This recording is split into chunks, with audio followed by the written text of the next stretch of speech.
Oh, hey, I'm so glad you're here. Welcome to the Efficiency Bitch podcast. I'm your host, Melissa Leone. This podcast is dedicated to all the women out there who are aspiring to have a career while raising a family. And bitch? Well, that's more than a name and even an attitude. We use it as an acronym. It's for bank, inbox, time, connection, and harmony.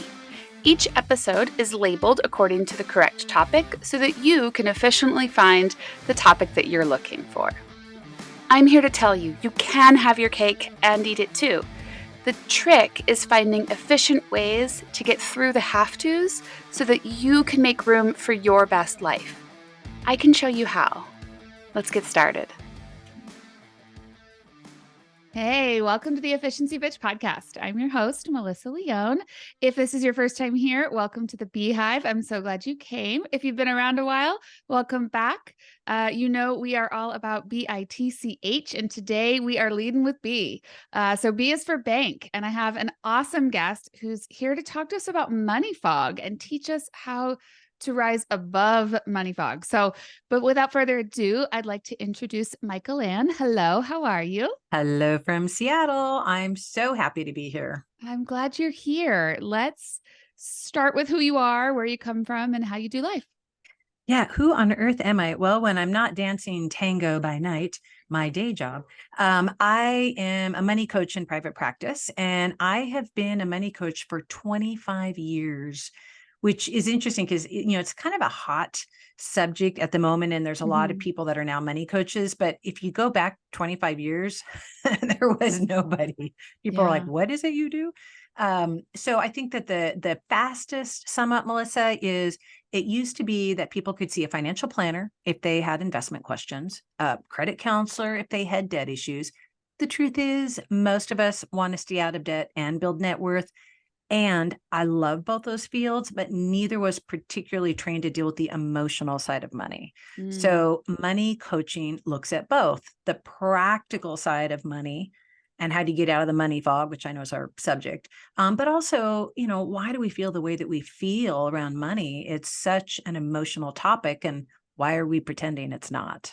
Gosh, I totally agree. And I'm so glad that there are more money coaches out there right now. Finally, there are more. It's like there are not enough people out there teaching this. There are more customers than we can possibly manage, right? It's so true. There's still so few people that are servicing. And yet it's crazy, right? Because who doesn't deal with money and who doesn't want to feel better about it? So, I mean, I'm glad the subject is finally talked about more. Like, oh my gosh, money is emotional and practical.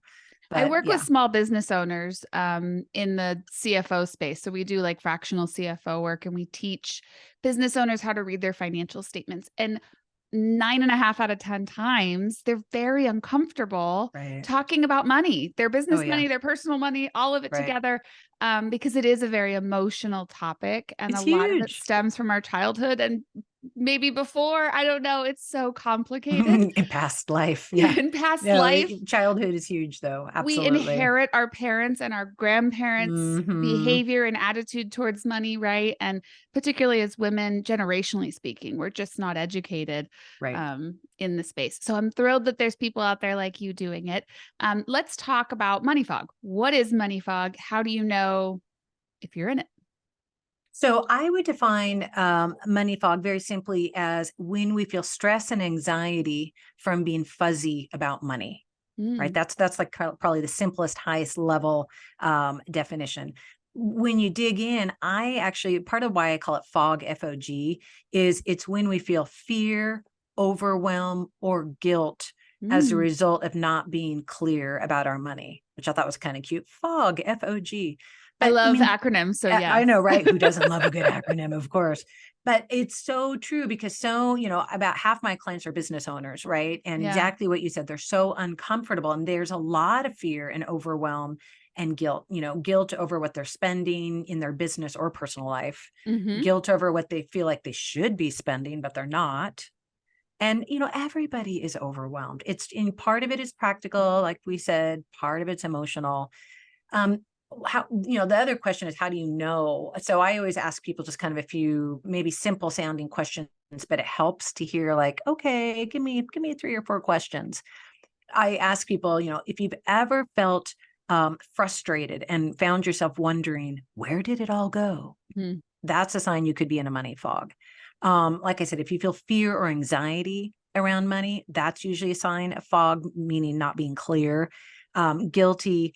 I'd say on the practical side, if you don't have a system for tracking where your money is going on your personal life or business, then that's generally an indication that you probably have some level of money fog. Mm-hmm. And then I would say, do you know how much money you need to live comfortably? And when we don't know clearly how much money we need, how much is enough? Mm-hmm. Big question, right? How Yeah. much is enough? When we're not clear about that answer, that's a sign of money fog. So you can look at it super practical or emotional. You can tell I, spend a lot of time in both worlds. But the number one thing I hear when people call me is, I'm tired of not feeling in control of my money. Yeah. And that's the indicator. When you don't feel in control on either side, business or personal, usually that's a sign that you're in a fog around money. You don't know what's going in, you don't know what's going out. And it to me, it feels like a stream of almost like water. It's like flowing in and flowing out. And how many of us feel like, oh my God, it's just out of control, like a spigot flowing, Yeah. flowing. We want to feel in control of the flow. And we want to start directing the flow, right? Yeah. So I guess the last thing I would say is, do you feel like money is the sacred tool to help you live the life that you want? And that might sound a little weird maybe to some of your listeners, but I know a lot of your listeners would resonate with that. Mm-hmm. They want it to be, money is, it's not just a neutral tool. They want to live according to their values. Yeah. Well, and it's interesting, right? Because I think people who are in fog, to use your word, in fear, overwhelm, and guilt, is that right? Yep. Who are in that space, I find, assume that other people have it all together. They Yeah. assume that everybody else around them has their money stuff together. And I can tell you from doing this for a very long time, Right. most people don't, unfortunately, which is why I'm so thrilled that there are so many more money coaches out there. Right.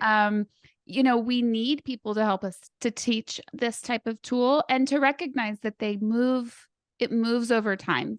And sometimes you can have a lot of money and the fear, overwhelming guilt is super, super high because you don't know what it all means. You don't know what to do with it. Your taxes are crazy.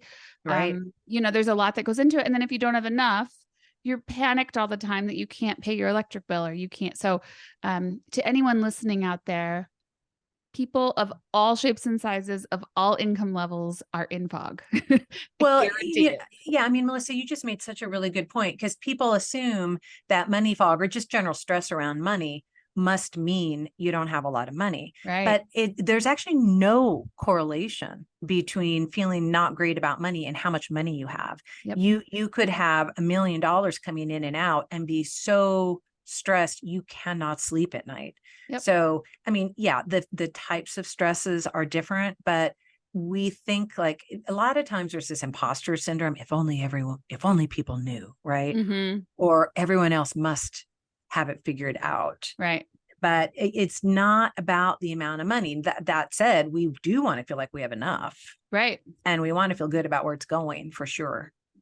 Well, and I think the important piece is it's how comfortable life is for you, but that can change over time too. Your comfort Totally. level when you're 20 something changes to when you're 30 something to when you're 50 something. And those comfort levels change over time, and understanding where to go for help and how to navigate through those pieces is so important. And if you I have a love that. partner and how they were raised, and then if you have, it's Well, no, why the overwhelm sets in. you're People so just don't right know on. where to go. It changes. Like you said, Mhm. it changes, and I think like kind of core questions, what can I afford or how much is enough? Answering those two questions is different when Yep. you're 20 or 30 or 40 or 50. And, if you've just retired, the answers are different. If you've Yeah. just finally finished paying for your kids' college, the answers are different. You probably have more available money. So the answer Mhm. to what can I afford is different than it Yep. was a couple of years ago when you were paying high tuition costs. And I think sometimes we just don't stop and say, wait a minute, have the answers changed? I've been through a transition. Yeah, I agree. There's so many pieces to it. I love it. Uh, I love talking about it and I love helping people find solutions for it. You are so good at it. I love it. I love it. So let's talk about fog and emotions. Like, Mm. why are they so tied together? How do we step out of the emotion in order to address the fog? Like, how does that work? Oh, it is so emotional. So, but part of why money, just money, period, is such an emotional topic, is its core survival, Mm-hmm. right? Anything that goes to our core survival needs brings up a lot of emotions. Food is also connected at that level. In fact, food and money can be very connected for people emotionally. Yeah. So, part of it is core survival needs. The other reason why money gets so emotional is it really does go back to our childhood. We, as little people, little boys and girls, picked up very early. Money was important, whatever that thing is, that money thing that we saw our parents doing. And we picked up very, very simple things like, money is needed for food. And we hear mom and dad talking about this important thing. Unfortunately, for the vast majority of us, either there was very little talked about that was helpful. So it was like this magic, mysterious thing. Magic Yeah. would even be positive, but just mysterious thing. But also, as many people unfortunately grew up hearing people fight about Mm-hmm. money, grew up hearing not necessarily fighting, but like, uh-oh, they could tell something was wrong, the rent's not being paid. Kids pick up so much from actually very little. Yes. And it's not that parents mean to transmit money stress, but you could be going back to school shopping and there could be almost an innocent comment like, well, we can't afford to buy what we bought last year, or some small comment, from your parents. And a little kid is like, uh-oh, the world is not okay. Yeah. There's fundamentally not enough money. I better shrink my needs. I better not be a burden. I mean, that's one way that could go. Yeah, definitely. And we're recording this at the beginning of November. And of course, we know what's coming in the month of December with the big spends that happen Oh, yeah. towards the end of the year. And the retail companies love it. Oh, they And do. it creates a lot of stress and a lot of anxiety for a lot of people. And I think addressing these items now when you can Mm-hmm. helps so much. I guest lecture quite often at universities. And one thing I say to them over and over is spend as much time as you can learning how to manage money and learn how to manage people. If you can do those two things, your career will be fantastic. You will learn how to Oh, yeah. manage your money and your people, people at home, people at work, subordinates, bosses, learn those things and it will drive so much value through your careers.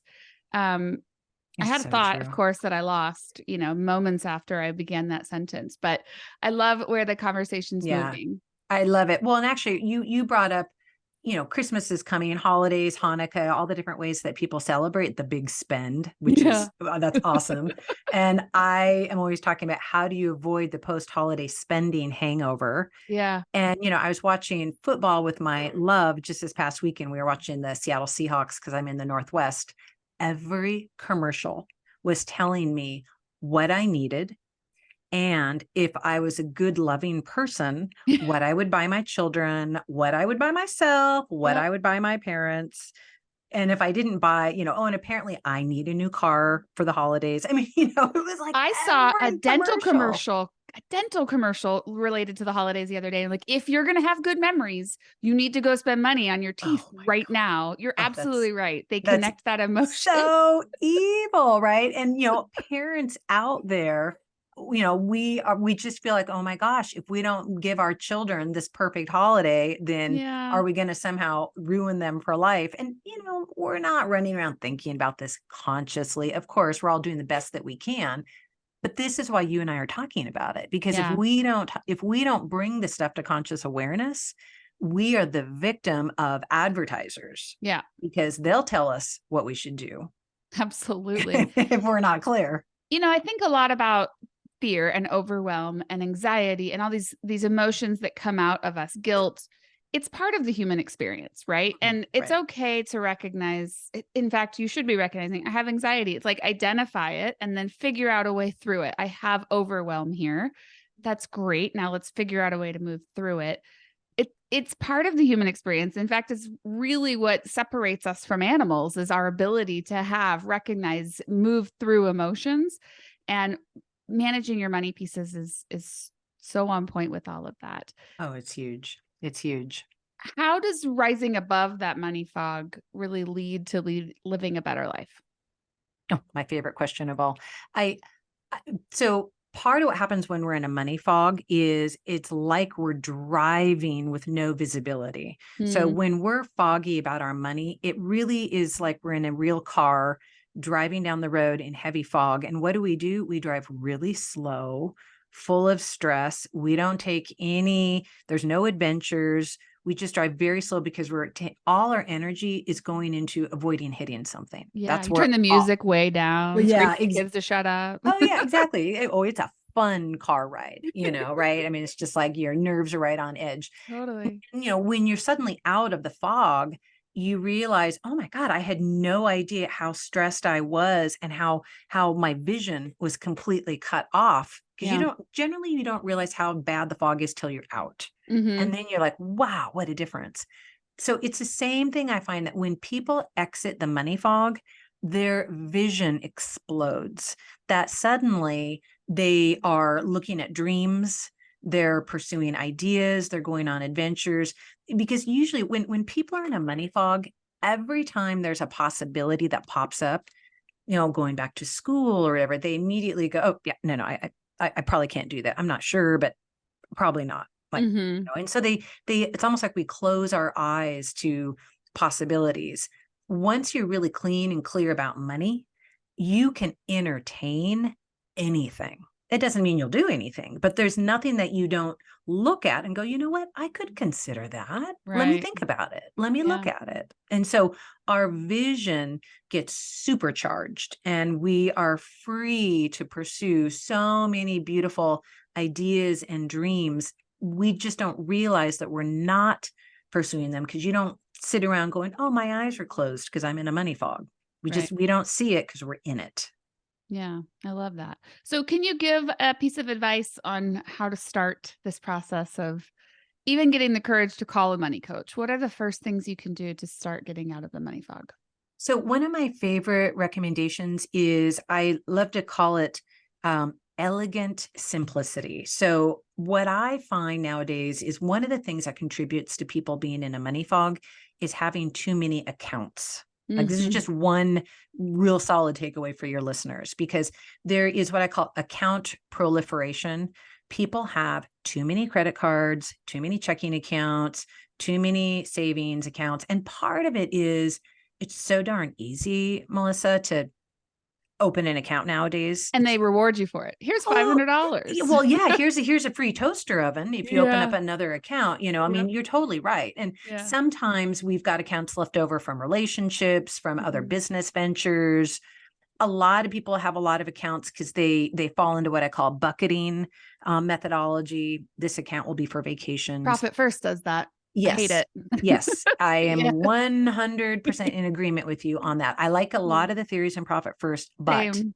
that is the number one dilemma of Profit First I is, agree completely. too many accounts. And, the reality is when you're spending your money out of 5 accounts, 5 credit cards and 3 checking accounts and 2 savings accounts, you lose sight of the big picture. It takes a lot of time to look at everything, just again, practically.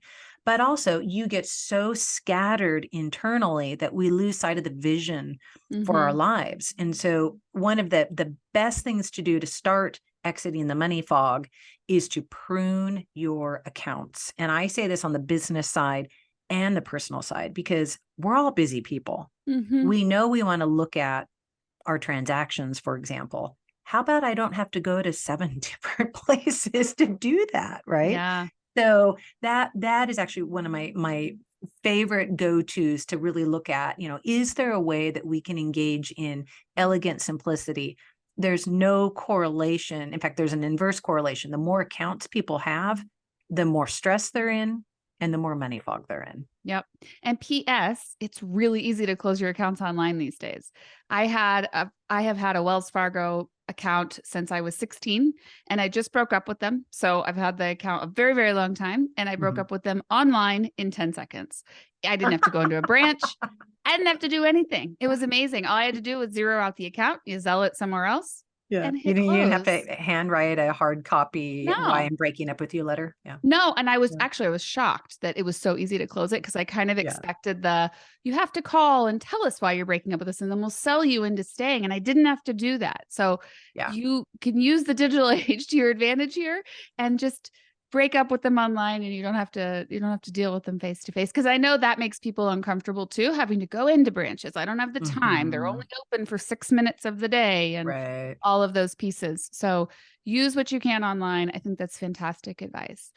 Mikelann, share with the guest where they can find you, how they can continue this conversation. So you can find me at Seattle Money Coach. I have clients all over the United States, Melissa. My superpower is I help people get out of the money fog and create the life of their dreams. But the website is Seattle Money Coach because I actually live in Seattle. And if people are interested in the book that just came out, it's called Rise Above the Money Fog. And they can grab it on riseabovethemoneyfog.com, or they can get it on Amazon. If you go to riseabovethemoneyfog.com, you can watch me talk about it for, 4 or 5 minutes, which is, I think, kind of something that people like to do nowadays. But those are my top recommendations. I also put together a freebie for kind of like a little sample of, let's take a little quiz and see how much of a money fog you do identify with. If you want to grab a free sample or a free quiz, then just grab it off the website, Seattle Money Coach. Awesome. That sounds wonderful. I know some people I'll send there right away. Thank you I so love it. much for being here. And thanks so much for listening. I'm glad you're here. If this is your first time, make sure you've subscribed so you don't miss next week's episode. Until then, I'm Melissa Leone. See ya. Well, that wraps it up. Thank you so much for listening. If you're new around here, please be sure to leave us a review on any podcast platform you're listening to. And you can always reach out to me to let me know what topics you're interested in hearing about, or maybe telling me someone you think would be great for the show. Either way, I'd love to hear from you. You can find me on Facebook and Instagram at EfficiencyBee. Until next time, see ya.